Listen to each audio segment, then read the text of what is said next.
नांदेडच्या उमरीमध्ये सिंधी शेलगाव येथील निजामकालीन तलावाच्या खोलीकरणाची मागणी ग्रामस्थांनी केली आहे। सुमारे 100 एकर क्षेत्रफळ असलेला हा तलाव परिसरातील पाणी पुरवठ्याचा महत्त्वाचा स्रोत मानला जातोय। गावाची लोकसंख्या 5 ते 6 हजारांच्या आसपास असून दरवर्षी उन्हाळ्यात तीव्र पाणी टंचाईचा सामना करावा लागतो। शासनाने या तलावाचं खोलीकरण केल्यास सिंधी शेलगावसह पळसगाव, ढोल उमरी, शिवणगाव, डोणगाव आणि सिंधी तांडा या गावातील पाणी टंचाईची समस्या मोठ्या प्रमाणात दूर होऊ शकते। तलावाची पाणी साठवण क्षमता वाढल्यास शेतीसह पिण्याच्या पाण्याचाही प्रश्न मार्गी लागणार आहे। दरम्यान शासनाकडून कोणतीही ठोस कार्यवाही होत नसल्याने गावातील शेतकरी दरवर्षी स्वखर्चाने तलावातील गाळ काढण्याचं काम आणि खोलीकरणाचं काम करत आहेत। मात्र तलावाचे व्यापक स्वरूप लक्षात घेता शासनाने निधी उपलब्ध करून देत कायमस्वरूपी उपाययोजना करावी अशी मागणी ग्रामस्थांनी केली आहे। पाण्याविषयी बोलायचं म्हणलं तर सिंधी गावामधील जवळपास 5000 लोकसंख्या आहे। 5000 लोकसंख्या असे शेजारी तळ आहे लागून गावच्या जवळपास 35 एकर जमीन आहे। त्याच्यामध्ये थोडं गाळ साचला होता, ते शेतकऱ्यांनी काढून दिला, पण त्याला त्याची आणखीन खोली झाली, त्याचं आणखीन जे लोकांना अतिक्रमण केलं ते काढण्याची व्यवस्था शासनाने केली, आणखी खोली केली, तर या जवळपास या तळ्याचा फायदा भोवतालच्या 2-3 खेड्याला होऊ शकतो। ढोलंबरी झालं, शिवणगाव झालं आणि अत्यंत म्हणजे सिंधीसाठी सगळ्यात महत्वाचा पाण्याचा विषय हा प्रश्न सिंधी तांडा आणि सिंधीसाठीचा मिटणारच। शासनाला एवढीच विनंती करू शकता बाबा तळ्याची जेणेकरून खोली कशी वाढवता येईल, त्याचा प्रयत्न कसा करता येईल याची शासनाने दखल घेऊन वरिष्ठ स्तरावर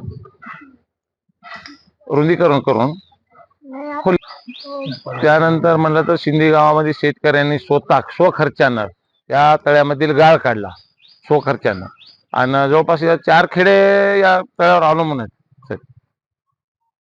आणि अतिक्रमण झालेलं थोडं शासनाने अतिक्रमण काढून खोली करण्याची व्यवस्था करावी, थोडं पाण्याची मुबलकता प्रमाण जास्त प्रमाणात होईल। हे तळाव आहे आणि खरंच तळाव बुजलेलं आहे आणि काय सांगायला साहेब, या तळ्याचा एक इतिहास आहे। रजाकारच्या काळापासून मिनिमम त्याच्या पूर्वीपासून म्हणजे 1000 वर्षापासून हा तळा आहे आणि या तळ्याची सुविधा या आजूबाजूच्या आमच्या प्रॉपर गाव सिंधीला तो होतेच, बाजूला शिवणगाव, ढोलंबरी, पळसगाव, डोणगाव अनेक गाव आहेत, त्यांची पाणी पातळी वाढू शकते, पण त्याला खोली करणं आवश्यक आहे। आणि आता पण आमच्या इथले सर्व शेतकरी बंधू हे स्वतःचे वैयक्तिक पैसा खर्च करून त्यामधला गाळ काढून आपल्या पडीत जमिनीमध्ये जो खरबाड जमीन आहे, खडकाळ जमीन आहे, त्या जमिनीमध्ये टाकून सुविधा करून घेत आहेत लोक आणि तळ्याची खोली करत आहेत। पण तेवढी होत नाही, कारण तो शेतकरी आहे तो फक्त काळी माती जिथपर्यंत आहे तिथपर्यंत खोदकाम करत आहेत, म्हणजे स्वतःच्या पैशाने। आणि शासनाने अगर मदत केली, त्या तळ्याची खोली अगर झाली तर पाण्याचा प्रश्न मिटून जाऊ शकते। हा अजून क्षेत्र याचा मिनिमम 35 हेक्टर आहे, कमी नाही आहे। त्याच्यासाठी शासनाची मदत कार्य फार आवश्यक आहे, कारण मी अगोदर सांगितलं की शेतकरी हा गाळ काढत आहेत, पण जिथपर्यंत माती आहे तिथपर्यंत, त्याच्या खाली जो मुरुम आहे तो काढणं आवश्यक आहे। कारण आमचं गाव तळ्याच्या पासून तळ्याला लागूनच आहे, कमीत 50 मीटर मध्ये गावाला लागून तळ आहे, जास्त दूर नाही आहे।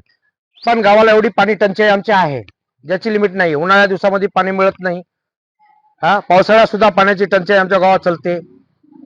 कॅलनचं पाणी आहे, इसापूर धरणाचं पाणी असून सुद्धा या ठिकाणी तळ्यात पाणी येत नसल्यामुळं गावाला पाण्याची टंचाई निर्माण होते।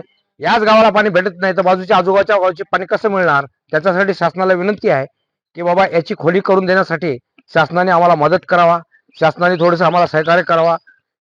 आज शेतकरी आपल्या हिशोबानं तर स्वतःचे पैसा खर्च करून करणार, फक्त माती काढण्यापुरतं, फक्त मुरुम काढण्यासाठी आणि खोली करण्यासाठी शासनाने याचं पुढचं नियोजन घ्यावं, ही माझी शासनाकडे मागणी आहे आणि जनतेची मागणी आहे। धन्यवाद।